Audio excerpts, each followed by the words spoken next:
this is an iHeart podcast. Guaranteed human.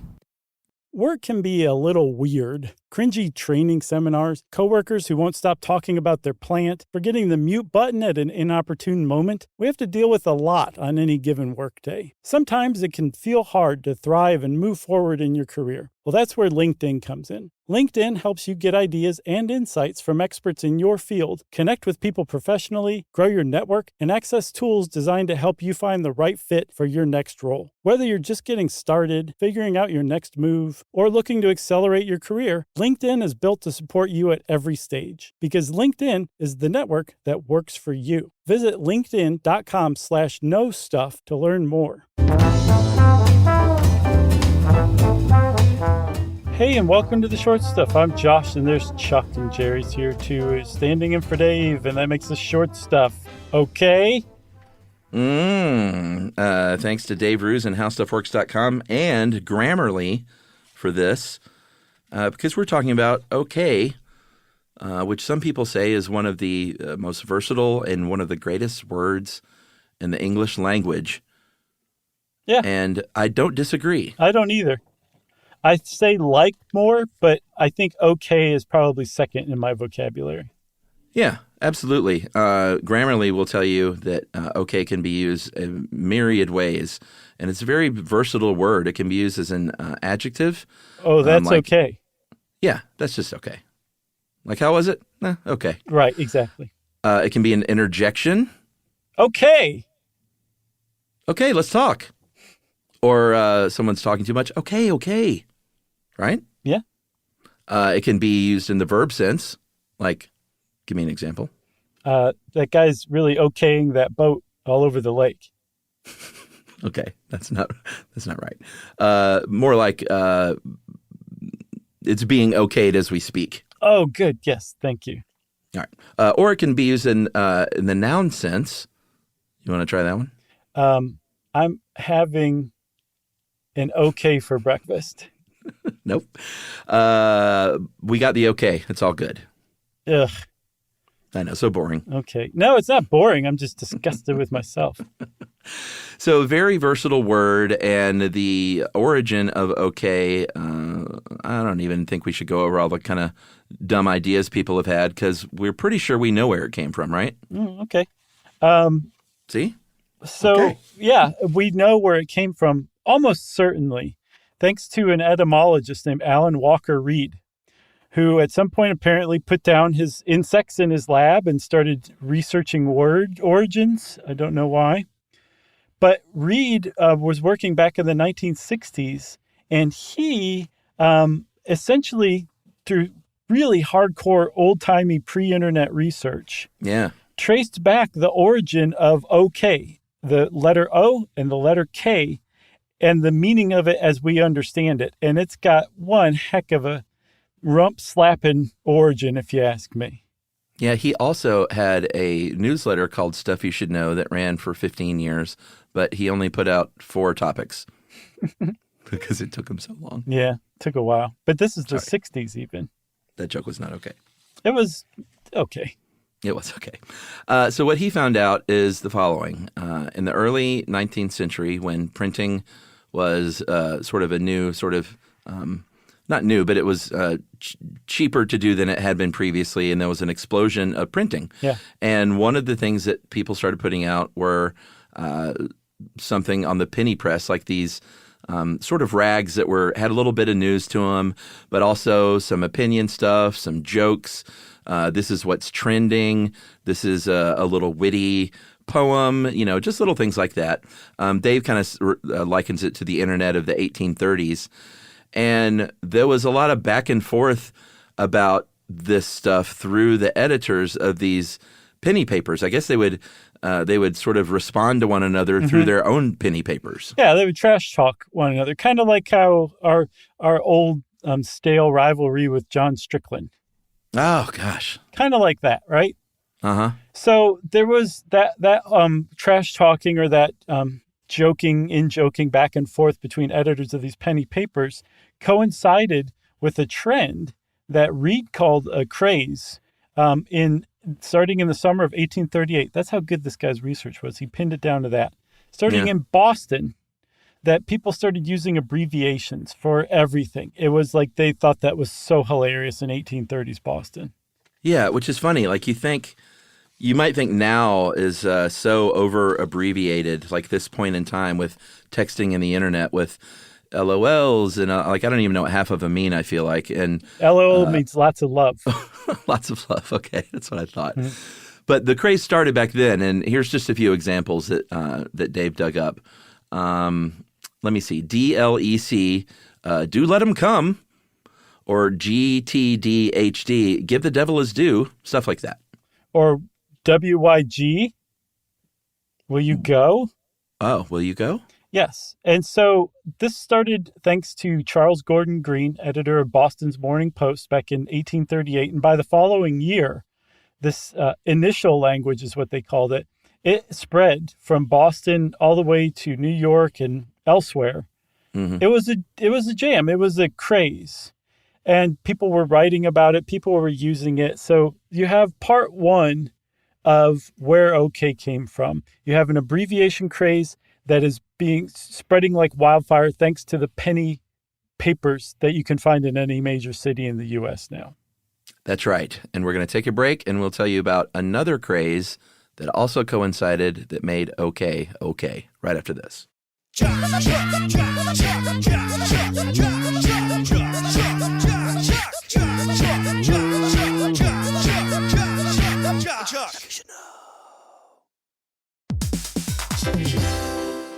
Work can be a little weird. One minute you're in a meeting that could have been an email. The next you're trying to decode corporate jargon that somehow means nothing. And don't even get us started on the quick sync that turns into a 45-minute deep dive. Yeah, well, the truth is figuring out your career isn't always straightforward. Whether you're trying to grow, pivot, or just stay relevant, it can feel like you're navigating it all on your own. Well, that's where LinkedIn comes in. That's right. LinkedIn can help you grow your career, helping you confidently navigate your path with insights, ideas, and inspiration from your professional community. You can stay up to date with the latest trends in your field, connect with people who get it, and discover opportunities tailored to your goals, your experience, and what actually matters to you. Whether you're looking for something new or just trying to grow where you are, LinkedIn gives you the tools and connections to move forward with confidence. Because LinkedIn is the network that works for you. Visit linkedin.com/knowstuff to learn more.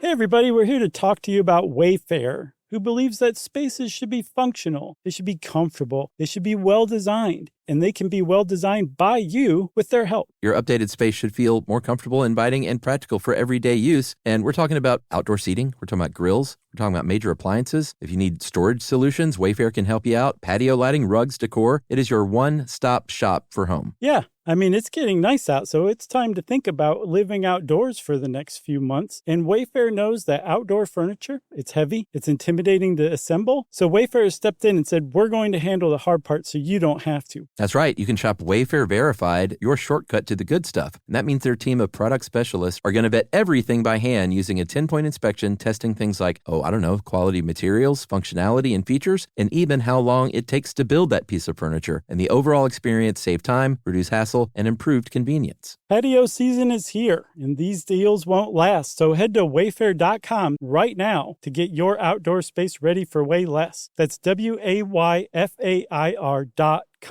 Wayfair, every style, every home. Well, now, when you're on the road, driving in your truck, why not learn a thing or two from Josh and Chuck? It's stuff you should know. Stuff you should know. All right. All right, so several things align here to make OK stick.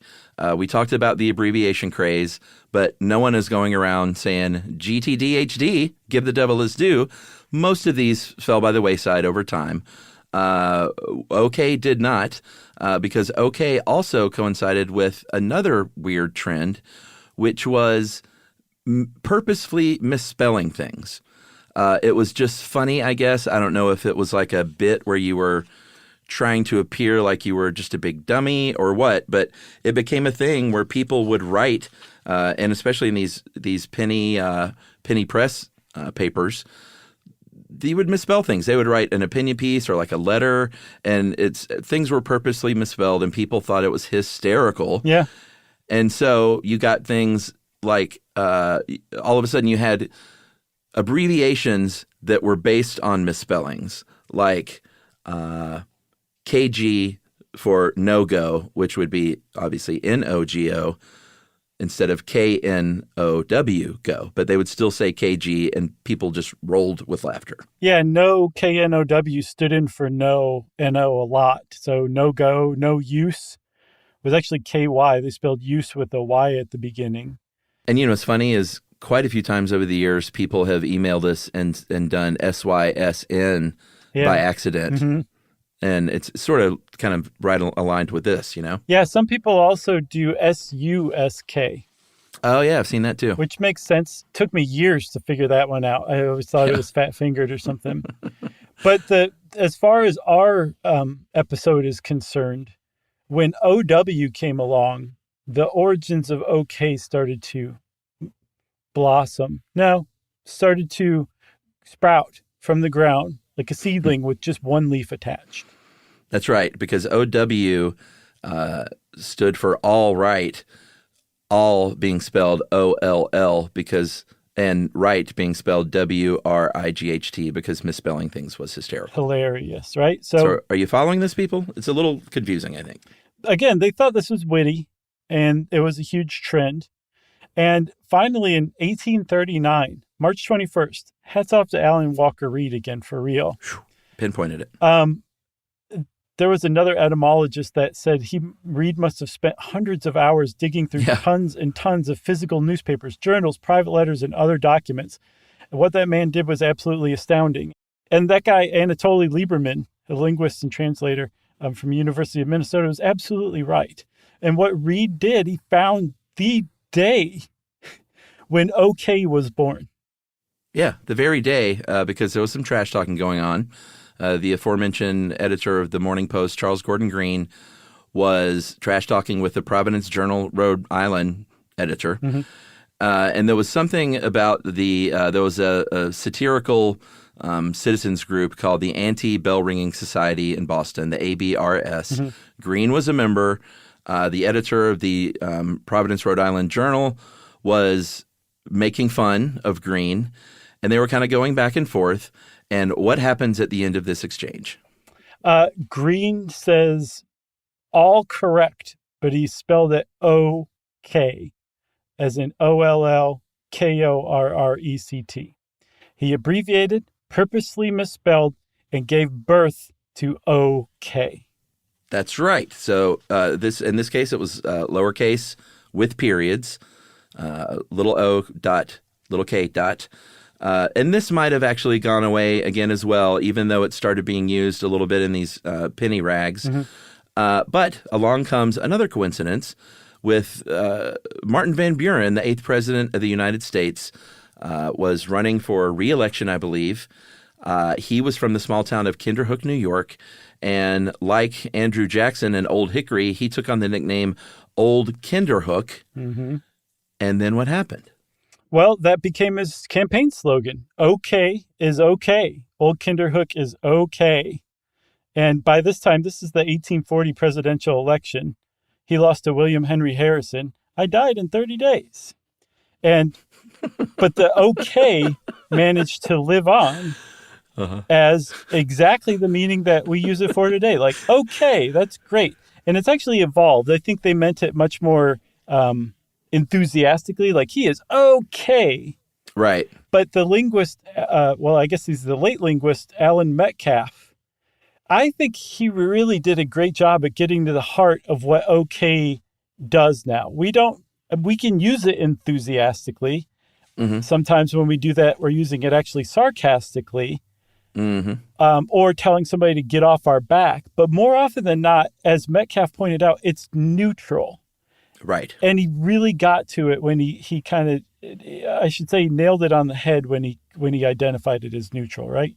Yeah, but an affirmative neutral. So it's an affirmative, it affirms, it's a reply that affirms something, but not with any kind of enthusiasm. Right. So he was saying like... It filled a void.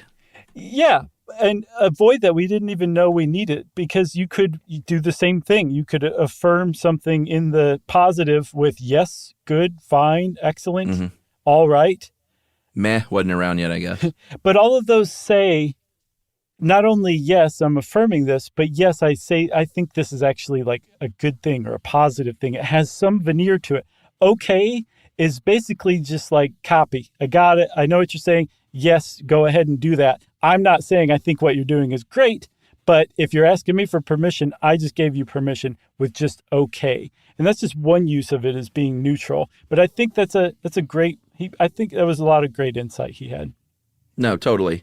If you're wondering about OK, A-Y, lowercase, there are different rules. OK, A-Y came after O.K. But if you're a writer, writers use things called style guides. If you write for newspapers, or like when we used to write for howstuffworks.com, what did we use? Do you remember? AP. We used AP. So AP uses uppercase OK, no periods. The Chicago Manual of Style, which is another popular one, uses both.